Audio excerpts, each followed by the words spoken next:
আজকে ছিল 25শে নভেম্বর। আমরা একটা ব্রাইডাল কাজে চলে এসেছি। আমাদের লোকেশনটা ছিল খাটখুড়া। তো এই যে আমরা টাইমে পৌঁছে গেছি, আর এখানে এসে করে দেখছি যে এখনও জল ভর্তি করতে যায়নি এরা।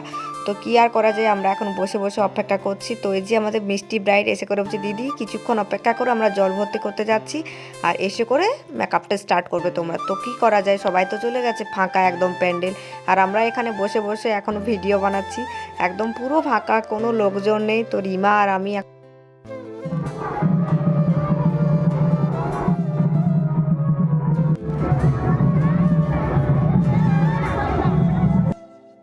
আর ডেকোরেশনটা কিন্তু খুব সুন্দর হয়েছে। তো তোমাদের একটু দেখিয়ে দিই ডেকোরেশনটা, আমার তো খুব পছন্দ হয়েছে। উপরের ডিজাইনটা দেখো, হেভি লাগছিল। আর গাছগুলো দেখো, আম গাছ, পেয়ারা গাছ, টুনি বাল্ব দিয়েছে, তার জন্য আরও সুন্দর লাগছে। আর এখানে স্টেজটাও কিন্তু খুব সুন্দর হয়েছে।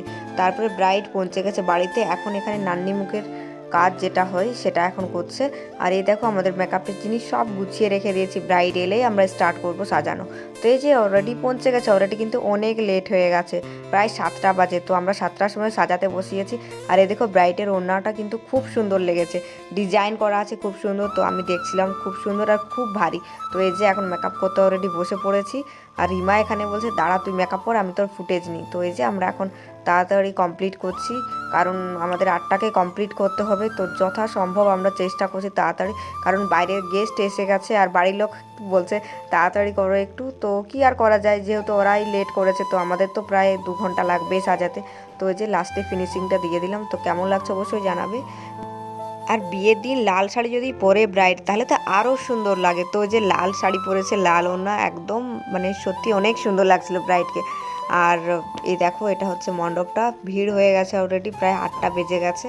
তো আমার বাবা আমাদেরকে আনতে আসবে। তো আমরা এখন, আর এদিকে খাবার প্যান্ডেলের দিকে এসেছি, এসে করে দেখছি যে এত ভিড়, আমরা আবার চলে গেছি ওখানে ব্রাইডের কাজ। তো এই দেখো আমরা এখানে কিছু ছবি তুলছিলাম, তারপরে আমরা খাবার প্যান্ডেলে পৌঁছে গেছি, বাবা আমাদেরকে নিতে চলে এসছে। তো এই যে আমরা এখন খেতে বসে পড়েছি। তো ঠান্ডায় ঠান্ডায় গরম গরম মানে ভাত। আর এই দেখো মেনুটা তোমাদের দেখিয়ে দিলাম একটু, ভাত তরকারি সব কিন্তু গরম, ডাল। তো আমাদেরকে খুব ভালো লাগছিল, যেহেতু এই ঠান্ডার সময় গরম গরম খেতে সত্যি অনেক ভালো লাগে। তো এই যে সামনেই বর বাড়ি, কিন্তু একটা ঘরের পরেই বরের বাড়ি। তো এই যে ঠান্ডায় আমরা রাত 10টা বেজে গেছে অলরেডি, খাটখুড়া স্টেশন এটা। তো আমরা এখন বাড়ি যাচ্ছি ঠান্ডার মধ্যে, তো দেখতেই পাচ্ছ। আর কালকে আমাদের আবার ওই ব্রাইডেকেই রিসেপশন লুক দেবো, আবার আসতে হবে। আর বর বাড়ি আর কনে বাড়ি একদম সামনাসামনি। তো কালকে আবার আসবো। তো আজকে ব্লগটা আপাতত এখানেই শেষ করে দিচ্ছি, টাটা বাই বাই।